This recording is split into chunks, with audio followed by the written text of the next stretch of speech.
वाल्मीकि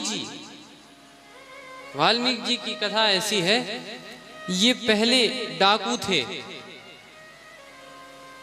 और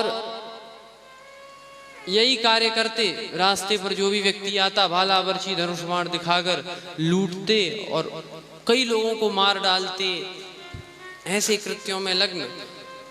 एक दिन उस रास्ते से श्री नारद जी गुजरे और नारद जी ने वाल्मीकि जी को देखा। वो वाल्मीकि जी वो पहले डाकू ही थे, तो उनने वो गर्दन पे चाकू रख दी और कहा जितना सामान है सब दो। अब नारद जी तो अपना नारायण नारायण करते हुए, एक झोली टंगी है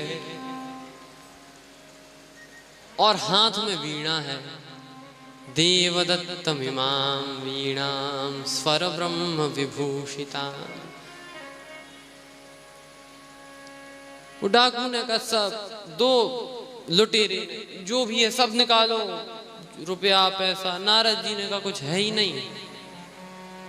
कहा कुछ नहीं है तब तो मैं तुम्हें मार डालूंगा, मैं ऐसे किसी को नहीं छोड़ता, कुछ ना कुछ तो देना पड़ेगा, हम तुम्हारी जान ही ले लेंगे।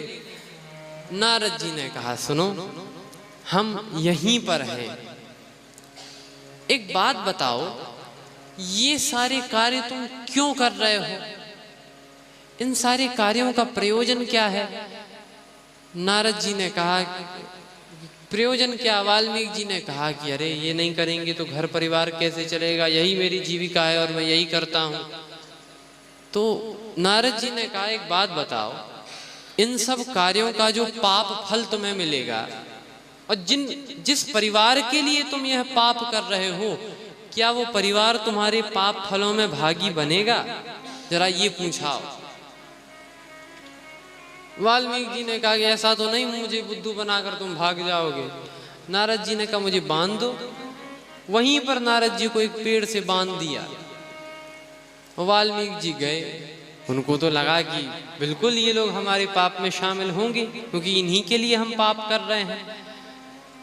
वाल्मीकि जी ने पूछा पत्नी से कि कहा आप इतनी जल्दी आ गए, कहा एक बात बताओ, मैं ये सब लूट रहा हूं लोगों को, उन्हें जान से मार रहा हूं, क्या तुम इस पाप में मेरी सहभागी बनोगी?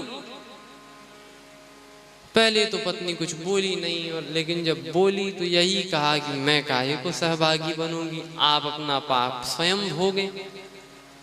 और जब ये बात कह दी गई तब वाल्मीकि जी ने समझ लिया कि वास्तविकता में जिस परिवार के लिए हम इतना श्रम कर रहे हैं और जिस परिवार के लिए श्रम ही नहीं पाप कर रहे हैं, वो परिवार हमारे पाप में भागी है ही नहीं, उसका पाप हमें ही भोगना है, तो हम ये पाप करें ही क्यों? वाल्मीकि जी चले गए नारद जी के पास, चरणों में गिर गए। वो कहा जाता है ना, एक घड़ी आधी घड़ी आधियु में पुनि आध। ये साक्षात प्रमाणिक है कि यदि एक अच्छे व्यक्ति का संग आपको बहुत ज्यादा नहीं एक घड़ी मिल जाए, आधियु घड़ी, आधियु में पुनि आध, तुलसी संगत साधु की हरै कोटि अपराध।